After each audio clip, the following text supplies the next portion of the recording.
Hi Saddle Cinches, I'm Julie Good. This is Charlie. I'm one of your leaders for 4-H and I just wanted to talk to you a little bit about the fit of a saddle. So when you look at the horse and where a saddle sits, their shoulder is right here and their shoulder moves up and back when they work.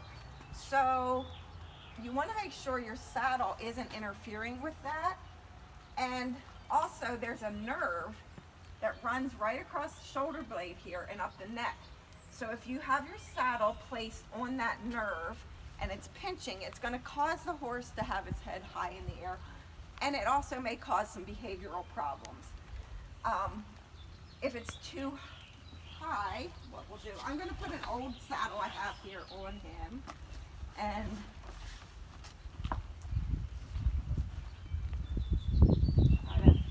okay, so back in the day, we always thought, put your saddle on the wither, slide it back a little bit, and it's in the right place. Now, if you look at this, I would have typically put my girth here and had it running this way. But when you look at the balance of the saddle, it's actually too high in the front. And then what we would do is we would put a little pad in here and do that. And that would get the saddle more level. Now, what I've learned, since I took a class in equine massage, and I'm now a massage therapist, we had a saddle fitting class. And it's really important because when that shoulder is covered, that horse is restricted in his movement. And so simply sliding that saddle back gives the horse a little bit of room here to move, and also then voila, it's in the right position. I don't have to have a pad in there anymore to make it level. Now this is a saddle that we haven't really used on him, but I'm going to show you a couple different saddles here. Excuse me, Charlie.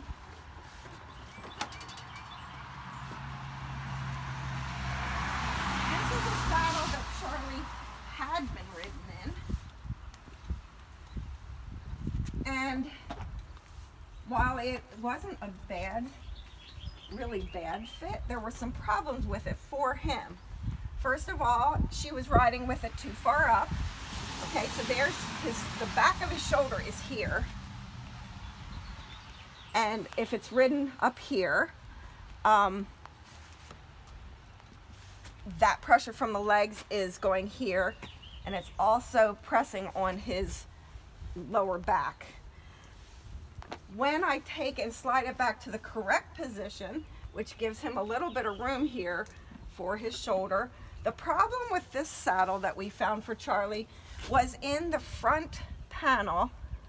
It got really tight right here. Like you can see, I'm a little restricted. So he needed a bigger, this was pressing on him when the rider was on his back. You also want to have a nice space underneath the saddle for the backbone. And this one was fine there. It's just that it restricted shoulders. So what we did is we looked for another saddle that might fit him a little better. And while that was a narrow tree, this is an average tree.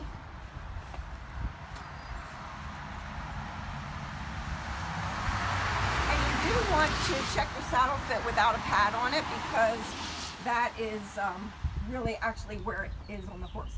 So in the old days, I would have sat my saddle here. When you look at that, though, these are put to place everything balanced and level. They're pointing a little bit forward. If I slide it back into the proper position, giving his shoulder a little bit of room, this has much less pressure on that area. So this is like a normal tree, an average tree. Then we also look at where the stirrup leathers fall. The saddle is made to be balanced. If it is not in balance on your horse, say your horse has a bigger wither and it puts it back this way, it's going to throw your leathers backwards and then make you constantly fighting for your position. If the leathers fall forward, then you're trying to stay forward and you keep flopping back on the back of the saddle. So those are some important things to look at. You want to look at placing it back far enough that you have a little shoulder movement. Your leathers are coming straight down. Your keepers for your girth are coming straight down. And that you are able to put, some people can see the levelness of it and some people can't, but it prevents us from having to, if we put it here, then our balance is back, and then we want to put a little pad in there to get things level. Well, actually the saddle is then pinching on the nerve, it's hurting the shoulder. If we simply push it back, then you don't need the pad. Now, if you have the saddle in the right position and you don't want to go buy a new saddle and it's still a little high in the top, you can put like a riser pad or something like that to make your saddle level. And the reason we do that is because it helps the rider to balance better on the horse's back. Now I'm going to get a Western saddle, and basically the things to look for in a Western saddle is make sure there's nothing underneath there that's pinching or sticking out, getting in the way of your horse. And when you sit on it, jabbing your horse. And I'm not real adept at these Western things.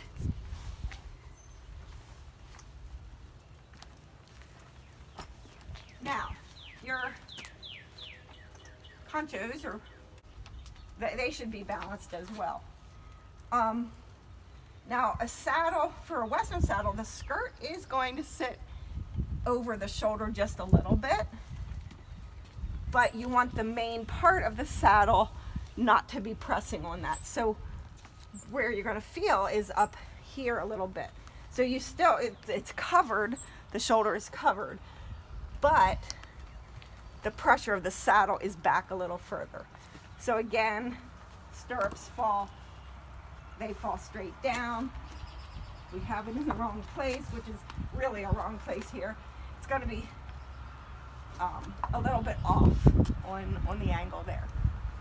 So all this to say, you can put adjustments on your saddles, but the least amount of things you add, the better your saddle is by itself, the better. But there are also things you can do to help make it a level saddle. So you just want to look at how it sits on the horse after you've put your devices in, if you need anything.